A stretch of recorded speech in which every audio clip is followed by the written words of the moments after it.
Hello, Bobby from Bobby's Breakdowns. Your show is just so wonderful to watch, but I feel like I need to cut it up a bit. What is up, everybody? It's your boy Bobby from Bobby's Breakdowns, and today we are going to be recapping and going behind the scenes of the 45th anniversary of one of my favorite horror movies, Halloween 1978. Just do it. Michael Myers.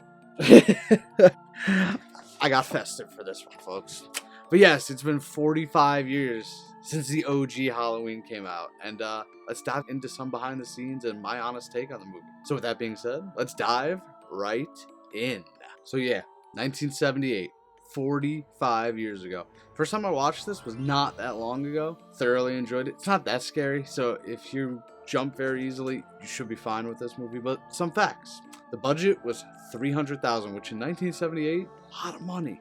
Budgets now under $1 million are insane, and it made $47 million at the box office. So the turnaround rate, obviously, pretty good. Made a lot of money. We had a form of nepotism going on, I'll be honest, but Jamie Lee Curtis got the role of Laurie Strode because her mother was a very famous actress. It pays to know people, folks, honestly. Jamie Lee did great in the 7 movies that she was in. I think it was 7 at least. I'll give her the benefit of the doubt on Halloween Ends. That movie was awful. It's the first video on my channel, so it holds a special place in my heart, but that's about it. But yes, Jamie Lee Curtis killed it regardless. She got the role of Laurie Strode, and she did great with it.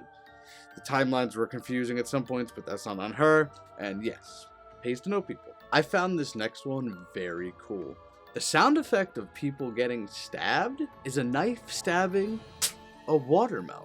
Now that I read it, of course I hear it, but I never knew that, and I find that very cool. For 1978, that's pretty good. Sounded legit too, but I thought that was really cool. Now this one's kind of obvious, at least to me, but the intent of the Michael Myers character was that nobody should or could relate to him.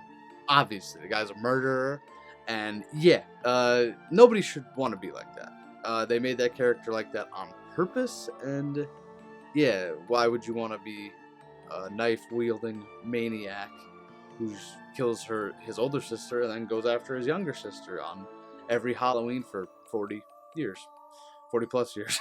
But yeah, that was the intent, and they did a good job on it. Donald Pleasance, Dr. Loomis, legendary performance in the 5 movies he was in. Curse of Michael Myers was not great, but he was the best part of the movie by far. He was paid $20,000 for 5 days of work. Now that just shows the difference in times. I believe if someone was offered $20,000 nowadays for 5 days of work, they would say no. And to piggyback off of this, the role of Dr. Loomis was written for Christopher Lee in mind. They offered him the role. He said the pay was too low. He went on to say it was the biggest regret of his career.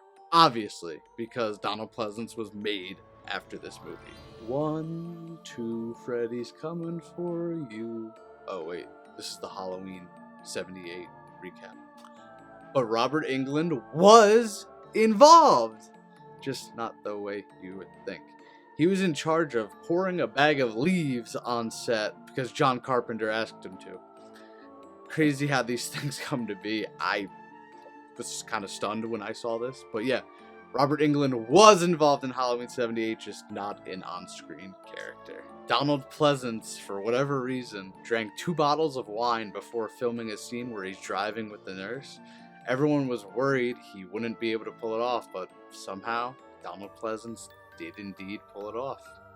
That's funny. I just read that. It's hysterical. When they were trying to get funding for this movie, John Carpenter told Mustafa Akkad, he's like, it's just $300,000. And Mustafa Akkad was like, what?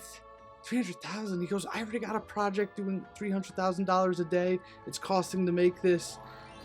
And Carpenter was like, $300,000 a day? No, he goes, no. $300,000 in total. He goes, that's it. And Mustafa Akkad was like, oh, well, okay, fund it. Let's do it. They thought there was a miscommunication, and then he found out the real price. He's like, sure, yeah, easy. And for the last fact, most people know this if you're a horror movie fan, but Jamie Lee Curtis does not like horror movies. Not at all. She said she doesn't like being scared, but it's kind of crazy how this is her claim to fame. This is what put her on the map. But yeah, she is not a fan. of horror movies. And that is some trivia and some facts on Halloween 1978. One of my favorite horror movies of all time. I am watching it tonight at the time of recording, so it would be nice to do that again. I do it every year, but it's always nice when October comes back around and I get to do it. But with that being said, make sure you subscribe. Make sure you hit that like button. Coming up on 750 subs, folks. Let's keep it going. We got some cool things coming in the future. Stay tuned. And yes, with that being said, I'm Bobby from Bobby's Breakdowns, and I will see you in the next one. Later.